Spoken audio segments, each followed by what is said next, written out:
A very good evening. It's nice to have with us here on Primetime News, live on News Fest. I'm Mahina Bongzo. Good evening and welcome. I'm Nadim Majid. Let's start off with a look at the news-making headlines this evening. The President says acts related to land should be amended to suit modernity. The Elections Commissioner accepts South Fonseca's Democratic Party as a political party. Sri Lanka Cricket says 10 cricketers have sent in letters of consent to participate in the IPL. Also in local news, the former Chief Justice appears before the Bribery Commission again.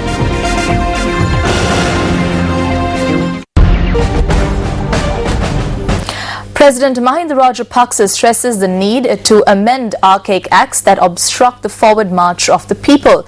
The President made this statement during the Progress Review meeting of the Ministry of Land and Land Development today. The President had focused attention on the problems caused through delays in the paying of compensation to people whose lands were taken over for development projects. The Presidential Media Unit says the President had instructed officials to initiate a program to expedite the payment of compensation. The President had also instructed officials to conduct studies on lands that have been taken over for state institutions and departments but are not currently being used. The head of state had instructed officials to look into the possibility of using these lands for development projects. The Presidential Media Unit says that attention was also focused at this meeting on returning lands which were unfairly taken over but are not being made use of by the government to the original owners. Discussions were also held on the introduction of a program to take over lands that have been granted to the public but which are not being made use of without letting it go to the private sector. Former Army Commander South Fonseca says the Democratic Party has been accepted as a legitimate political party by the Elections Commissioner. Now this was confirmed to News First by Elections Commissioner Mahinda Deshapriya as well. My party, Democratic Party, having the burning flame as a symbol, has been registered by the Election Commissioner as a legitimate political party today during the morning hours. From here onwards, we will be starting the beginning of a new journey which will be dedicated for the welfare of the country and the people. South Fonseca entered active politics after leaving the military in November 2009. In 2010, he contested for the post of president as the common opposition candidate from the Democratic National Alliance.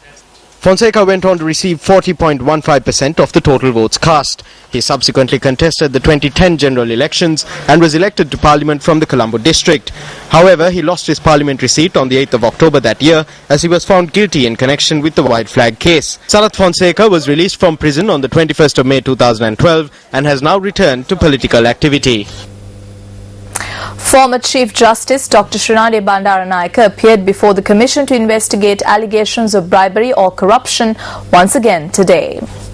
Dr. Srinani Bandaranayake arrived at the Commission this morning. On the 18th of last month, Dr. Srinani Bandaranayake had notified the Commission to investigate allegations of bribery or corruption that she should make written submissions prior to the 1st of April to the allegations levelled at her. On the 18th of last month, Dr. Srinani Bandaranayake had notified the Commission to investigate allegations of bribery or corruption that she would make written submissions prior to the 1st of April to the allegations levelled at her. When we made inquiries, the Director General of the Commission to investigate allegations of bribery or corruption, Lakshmi Jayavikrama, said that the former Chief Justice will reappear before the Commission on the 17th of May to make a statement and submit her arguments to the allegations. Now on to more local news. Opposition leader Ranil Wickremesinghe departed for India today on an official visit. According to the UNP General Secretary Tissa Thanayaka, opposition leader Ranil Wickremesinghe is visiting India based on an invitation extended by the Indian government. Thanayaka added that the details of the Indian representatives that Wickremesinghe will meet during his visit are yet to be revealed.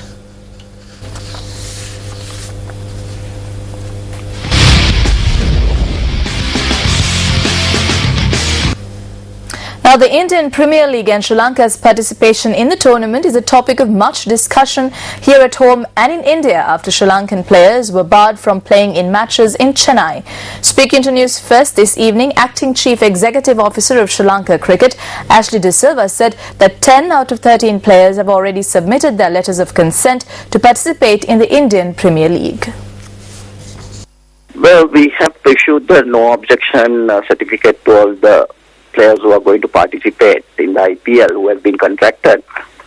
And the players also, there are 10 players who have given their consent that they are going to participate in the tournament. And there have been 3 players who have still not informed us whether they would be participating or not. So we are waiting a reply from them in order to keep the BCCI informed.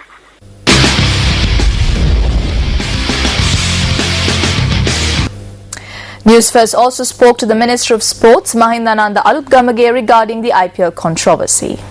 අපි ක්‍රීඩකයන්ට අවස්ථාවක් ලබා දීලා නැහැ. Cricket පාලක මණ්ඩලය තමයි මේ තීන්දුව ගන්නේ, අමාත්‍යාංශය නෙවෙයි. It is the cricket board that has taken this decision, not the Ministry of Sports. We took several factors into consideration when taking this decision. The first is the players' security. Second was whether players are willing to travel to India in such a situation. Indian players toured Sri Lanka during the time of war and showed the whole world that it was safe. So our third consideration is the support that the Indian Cricket Board gave us. While Sri Lankan players have been rejected by one state, Sri Lanka's captained several other teams. Just because one politician makes such an issue, we should not disregard the invitation made by the Indian government and other states. There is a good understanding between Sri Lanka Cricket and the Indian Cricket Board.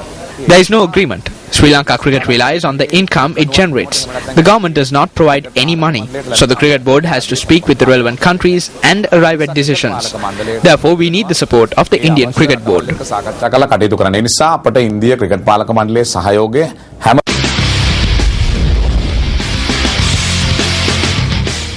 Manager of the Colombo Cricket Club team, Nishant De Silva, handed over a letter to the Indian High Commission in Colombo today.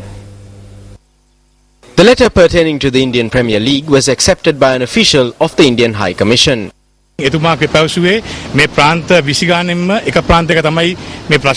that this issue has only arisen in 1 out of 20 states and that this issue is not something that should be considered seriously. They invited our players after assuring us that full security will be provided to them. They had told the government that the best security will be provided to the players and hope that in the name of the game, the friendship between the two countries will flourish.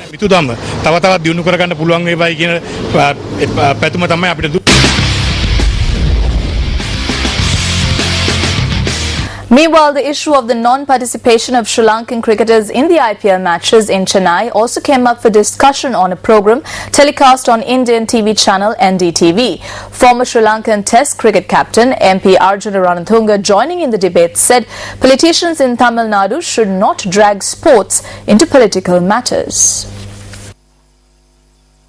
When India goes into a general election, and this is the way Tamil Nadu politicians have been behaving, I think it's mainly because of they are more keen on getting extra votes, try to fool the public and try and get extra votes. I think they should not drag sports into their political benefits. The international investigation team, the impartial international investigation team will come with a report. They should be punished before the International Court of Justice, and therefore the expression, the popular sentiments of the people of Tamil Nadu has been reflected and supported by the Chief Minister. But what I see today is a great transformation on the part of Madam Jayalalitha ji. This is the leader who went to the extent of saying, in a war, casualty of civilians are common. Now, this is the stand which she is taking, which is a different stand. And the second part of your question, it is not our double standard.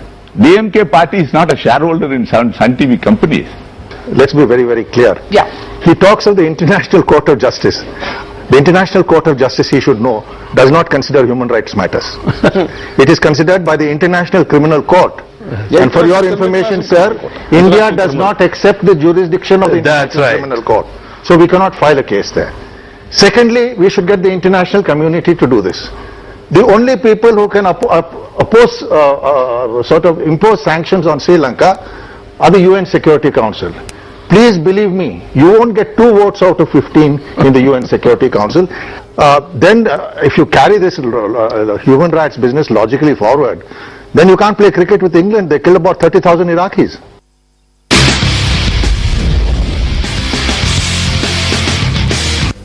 Well, before taking a look at more local news, let's have a quick look at the newspaper cartoon of the day.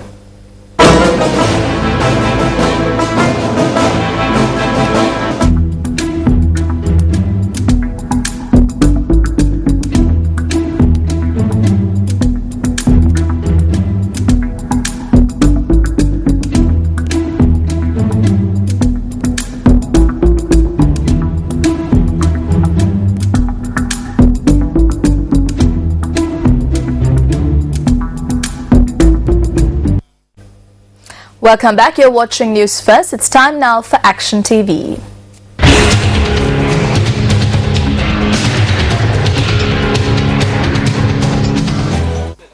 An individual was appointed today to permanently head the prisons department, which for over a decade has been under civil and non-civil retirees.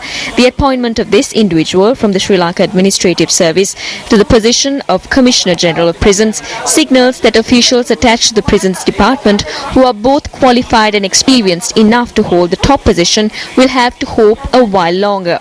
It could be that this policy of appointing persons from outside the prisons department to head the department is followed with the best of intentions in the expectations of positive results.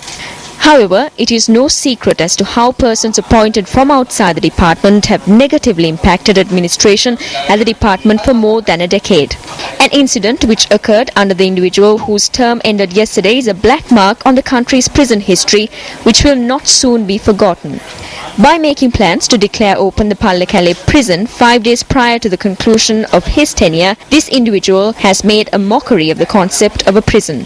7 years ago, the foundation was laid for the construction of the Pallekele prison, the 29th prison in the country. The 5 persons who have held the position of Commissioner General of Prisons since then until yesterday were retirees appointed from outside the prisons department. It is interesting to note that for 7 years the prison had been constructed without consulting any specialists on prison construction at the State Engineering Corporation. The individual whose tenure concluded yesterday made plans on the 11th of December to declare open the Pallekele prison on the 30th of December, incidentally the date on which his tenure was to expire.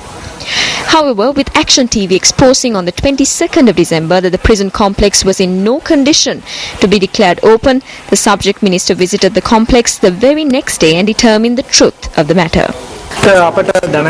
We got to know that there is some more work to be done here. We are still constructing several buildings. Following the completion of construction, not only the Bogambara prison, but the Kandy remand prison will also be brought here. We have not determined a date as yet, but we are hoping to declare this open in the first month of the new year.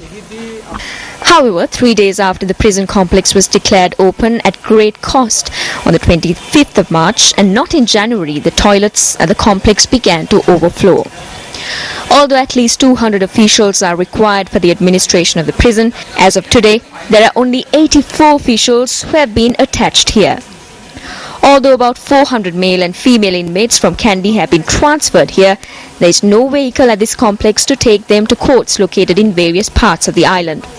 The shortcoming that has cropped up as a result of the kitchen of this complex being limited to name only is being addressed by the Pallekele open air prison, which is located not far from here.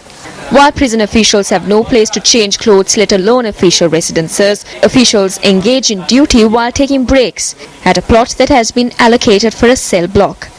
Won't the beauty of this prison be made more prominent if the competent authorities treat both the officials and the prisoners here as human beings? Commissioner General of Prisons, this one is over to you.